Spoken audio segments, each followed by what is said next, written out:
അസ്സലാമു അലൈക്കും വറഹ്മത്തുള്ളാഹി. ഉപകാരപ്രദമായ അറിവുകൾ, അതായത് ഇൽമുൻ നാഫി, ഇതിൽ 16ാമത്തെ ക്ലാസ്സാണ് ഇന്ന് ഉദ്ദേശിക്കുന്നത്.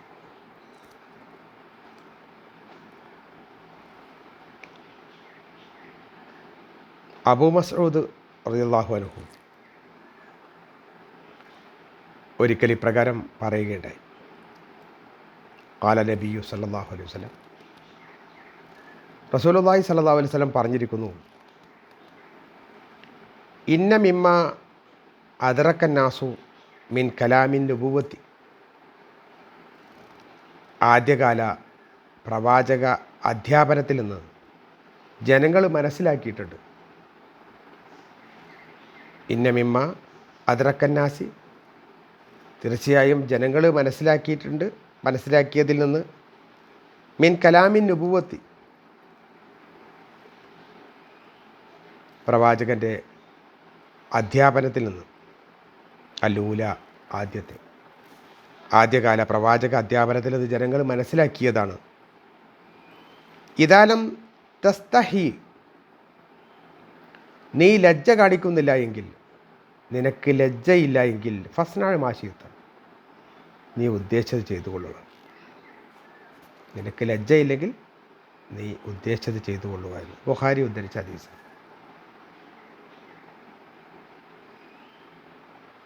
അഥവാ ലജ്ജിക്കണം, ലജ്ജ വേണം. മറ്റുള്ളവർ കാണുന്നത് ചെയ്യാൻ പാടില്ലാത്തത്, അരുതായ്മ, അതൊന്നും ഒരിക്കലും ഉണ്ടാവാൻ പാടില്ല എന്നുള്ളത്. ആദ്യകാല പ്രവാചകന്മാരുടെ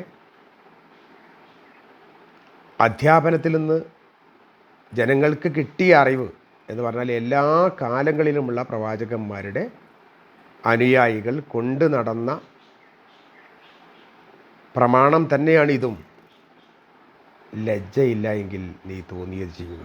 അഥവാ തോന്നിയത് ചെയ്യാൻ ഒരു പെർമിഷൻ അല്ല അത്. അത്തരം സംഗതികൾ ചെയ്യാൻ പാടില്ല, ലജ്ജ ഉണ്ടാവണം എന്നുള്ളതാണ്. ആര് കാണുന്നതിനൊന്നുമില്ല, എന്തും ചെയ്യുക, ഏത് കാര്യങ്ങളും ചെയ്യുക, എന്തും പറയാം എന്നാണ് ഒരാളുടെ സ്വഭാവം എന്ന് വിചാരിച്ചാൽ അയാളെ സംബന്ധിച്ചിടത്തോളം പിന്നെ പറഞ്ഞിട്ടൊന്നും കാര്യമില്ല. ഒരു വിശ്വാസിയെ സംബന്ധിച്ചിടത്തോളം ഉണ്ടാവേണ്ട പ്രധാനപ്പെട്ട സംഗതിയാണ് ലജ്ജ. അള്ളാഹു കാണുന്നു, മറ്റുള്ളവർ കാണുന്നു എന്ന ബോധ്യത്തോടെ ഒരുപാട് അരുതായ്മകൾ, ചെയ്യാൻ പാടില്ലാത്ത കുറേ കാര്യങ്ങളുണ്ട്, പറയാൻ പാടില്ലാത്ത കുറേ കാര്യങ്ങളുണ്ട്, നോക്കാൻ പാടില്ലാത്ത കാര്യങ്ങളുണ്ട്. ഇവിടെയൊക്കെ ലജ്ജ വേണം. എനിക്കത് ചെയ്തുകൂടാ, എനിക്കത് പറഞ്ഞുകൂടാ, എനിക്കങ്ങനെ മനസ്സിലാക്കിക്കൂടാ എന്ന ഒരു ചിന്തയിലേക്ക് നമ്മൾ എത്തണം. അത് വിശ്വാസി അതായിരിക്കും. അയാൾ അങ്ങനെ പറഞ്ഞല്ലോ, അയാൾ അങ്ങനെ ചെയ്തല്ലോ, ഒരാൾക്കും അയാളെ പറ്റി പറയാനുണ്ടാവില്ല. കാരണം അയാൾ ലജ്ജ ഉണ്ട് അയാൾക്ക്.